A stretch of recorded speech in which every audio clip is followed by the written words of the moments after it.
Okay, good morning student. ఈరోజు మనం ఈ షార్ట్ వీడియోలో భారతదేశ ద్రవ్య మార్కెట్ యొక్క స్వరూపము, వాటి యొక్క నిర్మాణం గురించి నేర్చుకోబోతున్నాము. మరి ఈ టాపిక్ అనేది చాలా కీలకమైనది. అయితే ఈ టాపిక్లో భారతదేశ ద్రవ్య మార్కెట్ యొక్క నిర్మాణ ప్రక్రియ, అందులో ఉన్నటువంటి భాగాల గురించి డిస్కషన్ చేసే ముందు మరి అసలు మార్కెట్ అంటే ఏమిటి, మార్కెట్ దేనికి దోహదపడుతుంది అనే విషయాల గురించి మనం కాస్త డిస్కషన్ చేద్దాం. ఇక్కడ చూడండి, వ్యాపార సంస్థను స్థాపించాలన్నా లేదా స్థాపించబడినటువంటి సంస్థను విస్తరించాలన్నా, ఆధునీకరించాలన్నా ప్రతి సంస్థకు ద్రవ్యం అనేది అవసరం. మరి ఇక్కడ ద్రవ్యం లేనిది వ్యాపార సంస్థ యొక్క ఏ కార్యకలాపం కూడా కొనసాగించడానికి అవకాశం ఉండదు. ఏ విధంగా అయితే మానవుని శరీరంలో రక్త ప్రసరణ ఉన్నంత వరకు మానవుని మనుగడ ఉంటుందో, అదేవిధంగా సంస్థ అన్నప్పుడు వ్యాపార సంస్థలో కూడా మరి ద్రవ్య ప్రవాహన ఉన్నప్పుడు మాత్రమే అలాంటి సంస్థ సుదీర్ఘకాలం వరకు తమ యొక్క కార్యకలాపాలను కొనసాగించడానికి అవకాశం అనేది ఉంటుంది. కాబట్టి సంస్థ స్థాపించాలన్నా, విస్తరించాలన్నా, ఆధునీకరించాలన్నా ఇక్కడ ద్రవ్యం అనేది చాలా కీలకమైన విషయం మనకు అర్థమవుతుంది. మరి ప్రతి సంస్థకు ఇలాంటి ద్రవ్య అవసరం అనేది రెండు రకాలుగా ఉంటుంది. ఒకటి, దైనందిక కార్యకలాపాలను నిర్వహించడానికి స్వల్పకాలిక ద్రవ్యం కావాలి. సుదీర్ఘకాలిక అవసరాల కొరకు దీర్ఘకాలిక ద్రవ్యం అవసరం ఉంటుంది. కాబట్టి ఇక్కడ సంస్థలకు కావలసినటువంటి స్వల్పకాలిక ద్రవ్యాన్ని సమకూర్చడానికి ఉన్నటువంటి వివిధ రకాల సంస్థల యొక్క క్రమబద్ధమైనటువంటి సమూహ నిర్మాణాన్ని ద్రవ్య మార్కెట్గా మనము చెప్పడానికి అవకాశం ఉంటుంది. అంటే ఇక్కడ మామూలు పరిభాషలో మార్కెట్ అంటే ఏమని అర్థం చేసుకుంటారు మీరు? మామూలుగా వస్తువు కొనుగోలు, అమ్మకాలు నిర్వహించబడే ప్రదేశం, అంటే వస్తు క్రయ విక్రయాలు జరిగే ప్రదేశాన్ని మార్కెట్ అంటాం. మరి ఇక్కడ ద్రవ్య మార్కెట్ అంటే ఏమిటి అంటే వివిధ రకాల స్వభావాలు కలిగినటువంటి సంస్థలకు స్వల్పకాలిక నిధులను సమకూర్చే ఉద్దేశంతో ఉన్నటువంటి వివిధ రకాల విత్త సంస్థలు లేదా ఇతర క్రమబద్ధమైనటువంటి సాధనల యొక్క సమూహ నిర్మాణాన్ని మనము ద్రవ్య మార్కెట్గా పరిగణించడం అనేది జరుగుతుంది. మరి భారతదేశ ద్రవ్య మార్కెట్ను మనం గమనించినట్లయితే ప్రధానంగా భారతదేశ ద్రవ్య మార్కెట్ని రెండు రకాలుగా వర్గీకరించడం జరుగుతుంది. భారతదేశ ద్రవ్య మార్కెట్లో ప్రధానంగా సంఘటిత విభాగం అని, అసంఘటిత విభాగం అని, organised sector and unorganised sector అని రెండు రకాలుగా వర్గీకరించడం అనేది జరుగుతుంది. మరి అదేవిధంగా భారతదేశ ద్రవ్య మార్కెట్ను మళ్ళీ తిరిగి ఉప మార్కెట్లుగా వర్గీకరించడానికి అవకాశం ఉంటుంది. ఇప్పుడు వీటి గురించి మనం క్షుణ్ణంగా పరిశీలించబోతున్నాం. ముందుగా సంఘటిత విభాగం అంటే ఏమిటి? సంఘటిత విభాగంలో చేరి ఉన్నటువంటి వివిధ రకాల సంస్థలు లేదా అంశాలు ఏ విధంగా ఉన్నాయి, అవి మరి వివిధ రకాల సంస్థలకు స్వల్పకాలిక అవసరాలను సమకూర్చడంలో ఎలాంటి పాత్రను పోషిస్తున్నాయి తదితర విషయాలు మనము ఒక్కొక్క దాని గురించి మనము డిస్కషన్ చేయబోతున్నాం. ముందుగా సంఘటిత రంగం గురించి మనం డిస్కషన్ చేద్దాం. First we discuss about organized sector. ఇక చూడండి, సంఘటిత విభాగంలో ప్రముఖంగా ఉన్నటువంటి మరి బ్యాంకు రిజర్వ్ బ్యాంకు. మనకందరికీ తెలుసు, రిజర్వ్ బ్యాంక్ అనేది భారతదేశ కేంద్ర బ్యాంకు. దీని 1935 సంవత్సరంలో స్థాపించబడింది. 1949 సంవత్సరంలో జాతీయం చేసి మరి భారతదేశ బ్యాంకింగ్ నియంత్రణ చట్టాన్ని రూపకల్పన చేయడం జరిగింది. ఈ రిజర్వ్ బ్యాంక్ అనేది భారతదేశ కేంద్ర బ్యాంకు, అత్యున్నత బ్యాంకు. ఇది భారతదేశ బ్యాంకింగ్ వ్యాపారాన్ని క్రమబద్ధం చేయడానికి రూపకల్పన చేయడం జరిగింది. భారతదేశ బ్యాంకింగ్ వ్యవస్థను క్రమబద్ధం చేస్తూ, నియంత్రణ చేస్తూ, బ్యాంకులు కార్యకలాపాలు నిర్వహించడానికి కావలసినటువంటి మార్గదర్శకాలను కూడా రిజర్వ్ బ్యాంకు జారీ చేస్తుంది.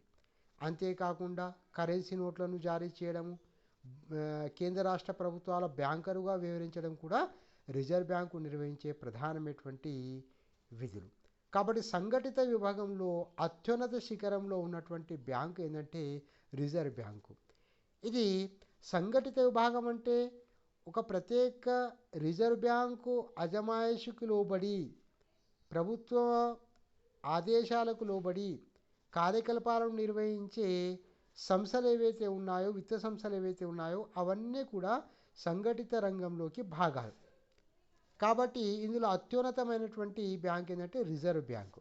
ఈ రిజర్వ్ బ్యాంకు మిగతా బ్యాంకుల యొక్క కార్యకలాపాలను క్రమబద్ధం చేస్తూ, వాటి యొక్క కార్యకలాపాలను నియంత్రణ చేస్తూ, అవి సమర్థవంతంగా పనిచేయడానికి కావలసినటువంటి మార్గనిర్దేశకాలు చేస్తూ, వాటి మధ్య సమన్వయం నెలకొల్పటకు తగిన చర్యలు తీసుకుంటూ ఉంటుంది. కాబట్టి రిజర్వ్ బ్యాంకు అనేది చాలా కీలక పాత్రను పోషిస్తుంది ద్రవ్య మార్కెట్లో. అదేవిధంగా వాణిజ్య బ్యాంకులు. ఇక్కడ వాణిజ్య బ్యాంకులు కమర్షియల్ బ్యాంక్స్. అంటే ఇక్కడ బ్యాంకు అంటే ఏమిటన్నాను, ఒక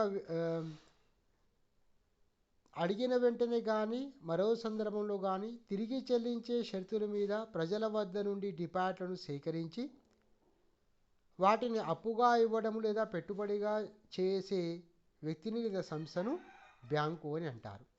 కాబట్టి ఇక్కడ వాణిజ్య బ్యాంకులు ఇవి ద్రవ్య మార్కెట్లో చాలా కీలకమైనటువంటి పాత్రను పోషిస్తున్నాయి. ప్రజల వద్ద నుండి డిపాజిట్లను సేకరించి మరి వర్తక వాణిజ్య కార్యకలాపాల యొక్క అవసరాలకు, లఘు కుటీర పరిశ్రమల యొక్క స్వల్పకాలిక అవసరాలు తీర్చడానికి కావలసినటువంటి స్వల్పకాలిక నిధులను సమకూర్చడంలో మరి భారతదేశంలో వాణిజ్య బ్యాంకులు చాలా కీలకమైనటువంటి పాత్రను పోషిస్తున్నాయి. ఈ వాణిజ్య బ్యాంకుల్లో అత్యున్నతమైనటువంటి బ్యాంకు, అతిపెద్ద bank state bank of India. ఈ స్టేట్ బ్యాంక్ ఆఫ్ ఇండియాను మరి స్వతంత్రం రాకముందు స్థాపించబడినటువంటి ఇంపీరియల్ బ్యాంకును స్వతంత్రం వచ్చిన తర్వాత 1955లో జాతీయం చేసి మరి స్టేట్ బ్యాంక్ ఆఫ్ ఇండియా, భారతదేశ స్టేట్ బ్యాంకును నెలకొల్పడం అనేది జరిగింది.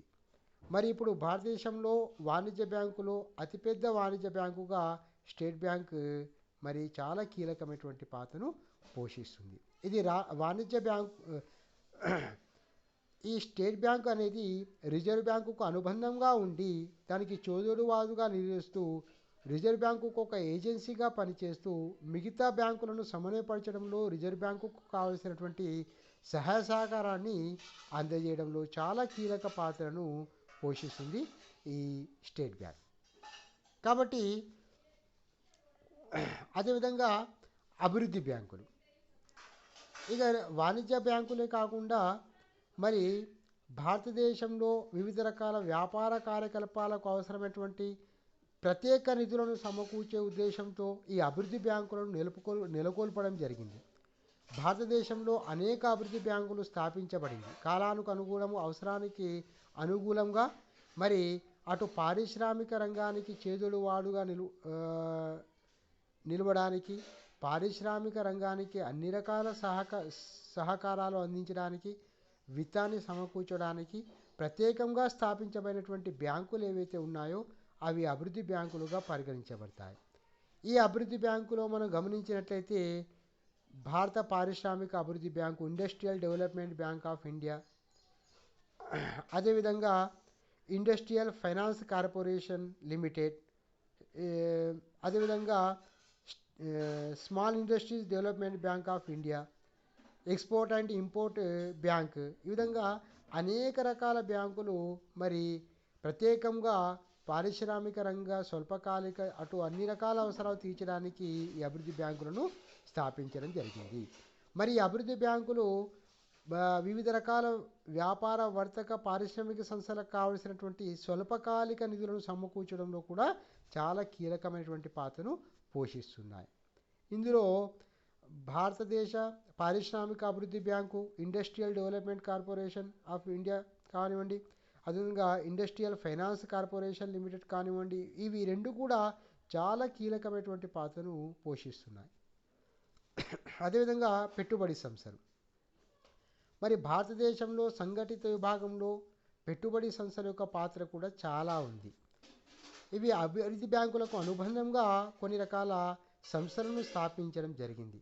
అంటే పారిశ్రామిక రంగం కావలసినటువంటి విత్తాన్ని సమకూర్చడంలో మరి అభివృద్ధి బ్యాంకులకు అనుబంధంగా పెట్టుబడి సంస్థలను కూడా కొన్ని ఇన్వెస్ట్మెంట్ ఆర్గనైజేషన్ను కూడా నెలకొల్పడం జరిగింది.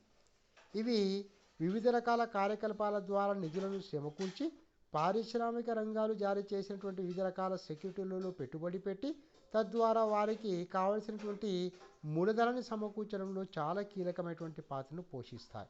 For example Industrial Credit Investment Corporation of India, అదేవిధంగా Life Insurance Corporation of India, General Insurance Corporation of India.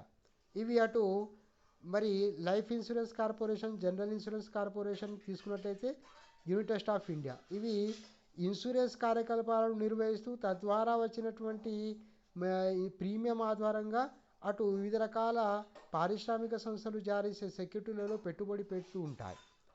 కాబట్టి వీటిని పెట్టుబడి సంస్థలుగా పరిగణించబడతాం. కాబట్టి ఇవి కూడా భారతదేశంలో పారిశ్రామిక రంగ అవసరాలు తీర్చడానికి, పారిశ్రామిక రంగాన్ని అభివృద్ధి పరచుటకు కావలసినటువంటి స్వల్పకాలిక ద్రవ్యాన్ని అందించడంలో పెట్టుబడి సంస్థల యొక్క పాత్ర చాలా కీలకంగా ఉందనే విషయాన్ని మీరు చెప్పుకోవచ్చు. అదేవిధంగా ప్రాంతీయ గ్రామీణ బ్యాంకులు. ముందు సహకార బ్యాంకుల గురించి మనం డిస్కస్ చేద్దాం.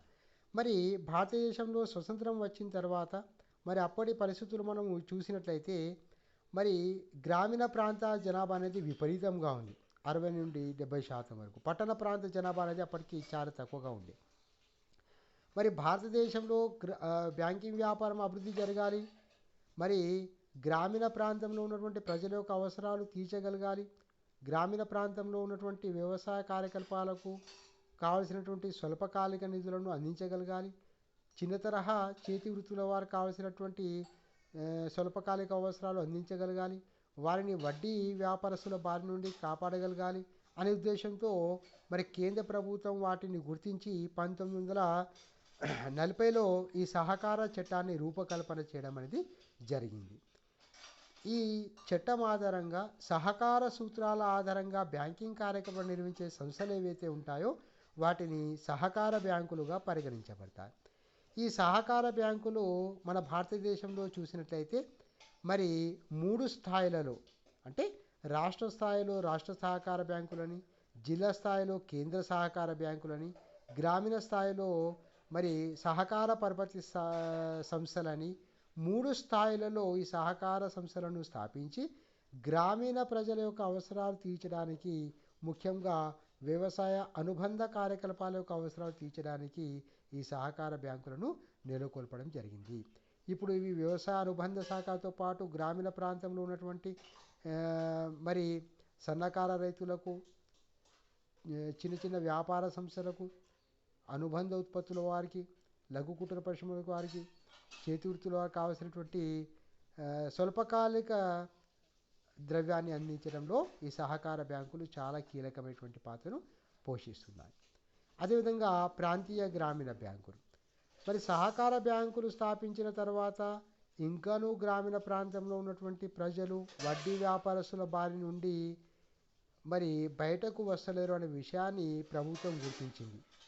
అంటే గ్రామీణ ప్రాంతంలో గ్రామీణ ప్రజలు అన్ని రకాల అభివృద్ధి పరచుటకు, గ్రామీణ ప్రజలకు కావలసినటువంటి అన్ని రకాల సహకారాలు అందించడానికి, వారికి చేదోడు వాదులుగా నిలబడడానికి మరి గ్రామీణ ప్రాంత ప్రజల యొక్క అటు స్వయం ఉపాధి కొరకు కావచ్చు, చేతి వృత్తి వారికి కావచ్చు, లఘు కుటీర పరిశ్రమలకు కావచ్చు, ప్రత్యేకంగా వాటికి పరపతి సాయం అందించే ఉద్దేశంతో మరి శ్రీ నరసింహ అధ్యక్షన ఒక కమిటీని ఏర్పాటు చేయడం జరిగింది. అతను ఇచ్చినటువంటి సూచనల మేరకు మరి మన భారతదేశంలో 1975 అక్టోబర్ 2 నాడు మహాత్మా గాంధీ జయంతి నాడు మరి ప్రాంతీయ గ్రామీణ బ్యాంకుల యొక్క స్థాపన చేయడం జరిగింది. మరి ఇప్పటికీ విజయవంతంగా గ్రామీణ ప్రాంత ప్రజల యొక్క అవసరాలు తీర్చుటకు, మరి స్వల్పకాలిక నిధులను అందించుటకు ప్రాంతీయ గ్రామీణ బ్యాంకులు చాలా కీలకమైనటువంటి పాత్రను పోషిస్తున్నాయి.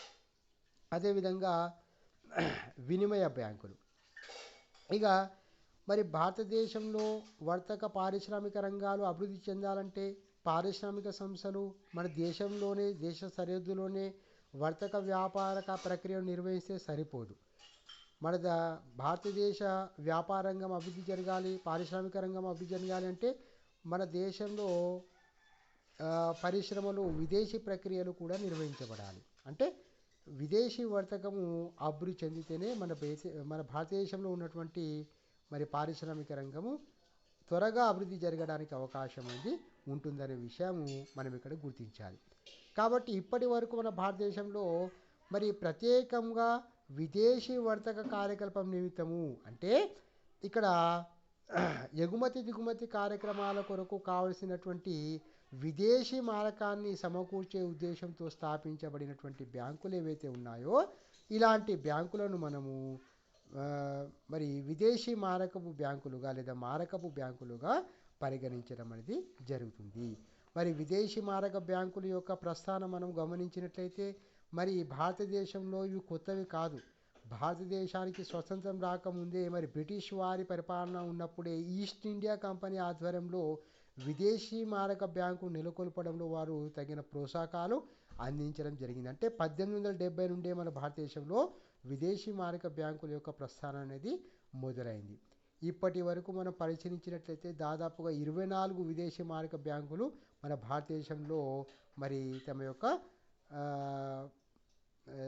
పారిశ్రామిక రంగానికి ముఖ్యంగా విదేశీ మారకాన్ని సమకూర్చడంలో చాలా దోహదపడుతున్న విషయం చెప్పవచ్చు. వీటిని విదేశీ మారక బ్యాంకులు అనడంలో గల కారణం ఏంటంటే అత్యధికంగా ఈ విదేశీ బ్యాంకులు విదేశీయుల ద్వారా స్థాపించబడి వారి ద్వారానే మూలధనం సమకూర్చబడింది కాబట్టి వాటిని విదేశీ మారకపు బ్యాంకులుగానే పరిగణించబడుతుంది. నేటికి కూడా వీటిని వినిమయ బ్యాంకులుగా మనం పరిగణించడం అనేది జరుగుతుంది.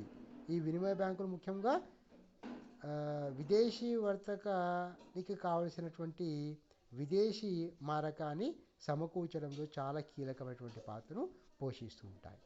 అదేవిధంగా రాష్ట్ర విత్త కార్పొరేషన్ మరి ఇక్కడ మన భారతదేశంలో దాదాపుగా అనేక రాష్ట్రాలు ఉన్నాయి. మరి భారతదేశము పారిశ్రామిక రంగం అభివృద్ధి జరగాలి, భారతదేశ ఆర్థిక వ్యవస్థ మెరుగుపడాలి, భారతదేశ ఆర్థిక వ్యవస్థ త్వరగా అభివృద్ధి జరగాలంటే భారతదేశంలో ఉన్నటువంటి రాష్ట్రాలు సంతులిత అభివృద్ధి జరగాలి. అంటే ఒక రాష్ట్రము వెనుకబడి మరొక రాష్ట్రం ముందుకు పోవడం కాకుండా అన్ని రాష్ట్రాలలో పరిశ్రమలు నెలకొల్పబడాలి. అన్ని రాష్ట్రాలలో నెలకొల్పబడే పరిశ్రమలకు స్వల్పకాలిక నిధులను సమకూర్చడానికి కావలసినటువంటి ప్రత్యేక విభాగం అంటూ ఉండాలనే విషయాన్ని ఇక్కడ గుర్తించడం అనేది జరిగింది. అదేవిధంగా ఇందులో దీన్ని దృష్టిలో పెట్టుకొని మరి కేంద్ర ప్రభుత్వం 1951 సెప్టెంబర్ నెలలో రాష్ట్ర ఆర్థిక సహాయ సంస్థల చట్టాన్ని రూపకల్పన చేయడం అనేది జరిగింది. దీనిని 1952 ఆగస్టు 1 నుండి మన భారతదేశంలో ఈ చట్టము అమల్లోకి రావడం జరిగింది. ఈ చట్టం ప్రకారము ప్రతి రాష్ట్రంలో ఒక రాష్ట్ర సహాయ కార్పొరేషన్ నెలకొల్పడం ద్వారా ఆ రాష్ట్రంలో స్థాపించబడే పారిశ్రామిక సంస్థలకు కావలసినటువంటి విత్తాన్ని సమకూర్చాలనే ఉద్దేశంతో ఈ రాష్ట్ర విత్త కార్పొరేషన్ నెలకొల్పడం అనేది జరిగింది. మొట్టమొదటిగా 1953 సంవత్సరంలో పంజాబ్ రాష్ట్రంలో పంజాబ్ రాష్ట్ర విత్త కార్పొరేషన్ నెలకొల్పడం జరిగింది. మరి నేటికి మన భారతదేశంలో వివిధ రకాల రాష్ట్రాలలో 18 ప్రత్యేక రాష్ట్ర విత్త కార్పొరేషన్లు విజయవంతంగా తమ కార్యకలాపాలను నిర్వహిస్తూ పారిశ్రామిక అవసరాలు తీర్చడానికి కావాల్సినటువంటి స్వల్పకాలిక మధ్యకాలిక రుణాలను సమకూర్చడంలో చాలా కీలక పాత్రను పోషిస్తున్నాయి.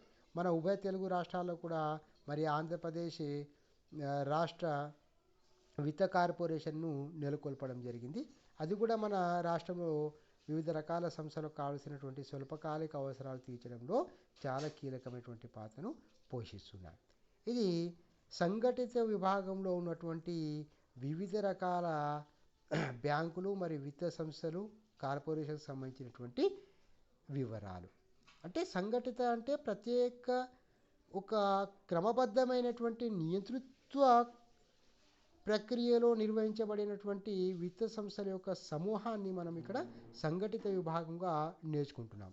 సర్వసాధారణంగా ఈ సంఘటిత విభాగంలో ఉన్నటువంటి సంస్థలు తమ కార్యకలాపాలన్నీ కూడా రిజర్వ్ బ్యాంకు యొక్క కనుసైగల్లో అంటే రిజర్వ్ బ్యాంకు యొక్క మార్గనిర్దేశకం లోబడి కార్యకలాపాలు నిర్వహించడం అనేది జరుగుతుంది. అదేవిధంగా ఇప్పుడు మనము అసంఘటిత రంగం గురించి డిస్కషన్ చేద్దాం. ఇక్కడ అసంఘటిత రంగం అంటే ఏమిటి అంటే ప్రత్యేకంగా రిజర్వ్ బ్యాంకు నియంత్రణకు లోబడి పని చెయ్యని అంశాలు లేదా విత్త సంస్థలు లేదా వ్యక్తులు ఏవైతే ఉన్నాయో అవన్నీ కూడా అసంఘటిత రంగంలోకి వస్తాయి. అంటే అసంఘటిత రంగంలో ఉన్నటువంటి సంస్థలు లేదా వ్యక్తులు వీరు కూడా పారిశ్రామిక వర్తక వ్యాపార అవసరాలకు కావాల్సినటువంటి స్వల్పకాలిక నిధులను సమకూరుస్తూ ఉంటారు. బట్ వీరికి ఒక నియంత్రణ అనేది ఉండదు. వీరికి ప్రత్యేక చట్ట పరిధిలోకి వీరు రారు. కాబట్టి వీటిని అసంఘటిత విభాగంగా మనం పరిగణించబడుతున్నాం. ఈ అసంఘటిత విభాగంలో ముఖ్యంగా దేశ బ్యాంకులు, వడ్డీ వ్యాపారస్తులు. మరి మనకు తెలుసు భారతదేశంలో ప్రాచీన కాలం నుండి మరి స్వతంత్రం రాకముందు ఇప్పటి వరకు మనం గమనించిన భారతదేశ విత్త విధానంలో మారుమూల ప్రాంతంలో గ్రామీణ ప్రాంతంలో దేశ బ్యాంకులు, వడ్డీ వ్యాపారస్తుల యొక్క పాత్ర చాలా కీలకంగా ఉంది. వీరు ముఖ్యంగా రైతులకు లేదా చిన్న చిన్న వ్యాపారస్తులకు, వర్తకులకు, సన్నకారు రైతులకు కావలసినటువంటి నిధులను సమకూరుస్తూ అత్యంత కఠినంగా వ్యవహరిస్తూ ఉంటారు. వీరు వసూలు చేసే వడ్డీ విపరీతంగా ఉంటుంది. వడ్డీకి మారు వడ్డీ, చక్కెర వడ్డీ అని వివిధ రకాలుగా మరి ఒక తర మొత్తము తీసుకున్నటువంటి అప్పులో గడిపే విధంగా వీరు తగిన ప్రయత్నాలు చేస్తూ ఉంటారు. మరి వీరి బారి నుండి రక్షించడానికే ఇప్పుడు మనకు సహకార సంస్థలు కానీ గ్రామీణ బ్యాంకులు కానీ వచ్చేసాయి. అయినప్పటికీ వీరి యొక్క కార్యకలాపాలు ఇప్పటికీ కూడా మరి మారుమూల గ్రామీణ ప్రాంతంలో వీరు విజయవంతంగా నిర్వహిస్తున్నారు. మార్వడిలు కావచ్చు, చెట్టియాలు కావచ్చు, ఈ దేశ బ్యాంకులకు మరి పెట్టిన మారుపేలు. అదేవిధంగా చిట్ ఫండ్లు మన భారతదేశ విత్త మార్కెట్లో, ద్రవ్య మార్కెట్లో చిట్ ఫండ్ల యొక్క పాత్ర చాలా కీలకంగా ఉంది. మరి ఈ చిట్ ఫండ్లు లోకల్ లెవెల్ నుండి, స్టేట్ లెవెల్ నుండి నేషనల్ వైడ్గా చిట్ ఫండ్ కార్యకలాపాలు నిర్వహించే అనేక రకాల సంస్థలు ఉన్నాయి. ఫర్ ఎగ్జాంపుల్ మన రాష్ట్రంలో మనం విజయవంతంగా మనం చూస్తున్నాం. మార్గదర్శి చిట్ ఫండ్ కానీ, కపిల్ చిట్ ఫండ్లు కానీ, శ్రీధాతి చిట్ ఫండ్ కానీ, ఈ విధంగా కొన్ని వందల చిట్ ఫండ్లు మన రాష్ట్రంలో కూడా కార్యకలాపాలు నిర్వహిస్తూ ఉంటాయి. చిట్ మెంబర్ల వద్ద నుండి వీరు మరి చిట్కి సంబంధించినటువంటి రుసుములు వసూలు చేస్తూ వచ్చినటువంటి డబ్బు ద్వారా వర్తక వ్యాపార అవసరాలకు కావలసినటువంటి నిధులను అప్పుగా ఇస్తూ మరి వడ్డీని వసూలు చేస్తూ ఉంటారు. కాబట్టి వీరు కూడా ఆర్బీఐ నియంత్రణలోకి రారు. కానీ ఇప్పుడిప్పుడే మరి చిట్ ఫండ్ యొక్క వ్యాపారాన్ని క్రమబద్ధం చేయడానికి కొన్ని మార్గదర్శకాలు ప్రభుత్వం అటు ఆర్బీఐ కూడా జారీ చేసినట్లు మనం చూస్తాం. అదేవిధంగా వర్తకులు, మిత్రులు. ఇక వ్యాపార వర్తక ప్రక్రియ కావలసినటువంటి స్వల్పకాలిక నిధులను సమకూర్చడంలో వివిధ రకాల వర్తక సంస్థలు కూడా దోహదపడుతున్నాయి. ఒక వర్తక సంస్థ మరొక వర్తక సంస్థకు రుణాలు ఇవ్వడం మనం చూస్తూ ఉంటాం. అదేవిధంగా వర్తకుల యొక్క మిత్రులు కూడా, వారి యొక్క బంధువులు కూడా చాలా కీలకమైనటువంటి పాత్రను పోషిస్తూ ఉంటారు. వర్తకులు తమకు అవసరమైనటువంటి స్వల్పకాలిక, మధ్యకాలిక రుణాల కొరకు వారి బంధువులపైన లేదా మిత్రులపైన ఆధారపడుతూ ఉంటారు. కాబట్టి ఈ వర్తక వ్యాపార కార్యకలాపం కావాల్సినటువంటి స్వల్పకాలిక అవసరాలు తీర్చడంలో ఈ బంధువులు, మిత్రులు కూడా చాలా కీలకమైనటువంటి పాత్రను పోషిస్తారనే విషయాన్ని మనము గుర్తుపెట్టుకోవాలి. అదేవిధంగా స్టాక్ బ్రోకర్లు, డీలర్లు. మరి బ్రోకర్లు, డీలర్లు కూడా మరి ఏదైతే వివిధ రకాల పారిశ్రామిక సంస్థలు జారీ చేసినటువంటి, వివిధ రకాల కంపెనీలు జారీ చేసినటువంటి మరి సెక్యూరిటీలను కొనుగోలు అమ్మకాల్లో ప్రముఖ పాత్రను పోషించే ఈ స్టాక్ బ్రోకర్లు, డీలర్లు ఏవైతే ఉన్నారో వీరు కూడా మరి ఆ కంపెనీలో కావాల్సినటువంటి స్వల్పకాలిక, మధ్యకాలిక రుణాలను అందించడంలో కీలక పాత్రను పోషిస్తూ ఉంటారు. వీరెవరు కూడా రిజర్వ్ బ్యాంకు యొక్క నియంత్రణలో ప్రత్యక్షంగా రారు. కాబట్టి వీరందరినీ అసంఘటిత విభాగంలోకి మనము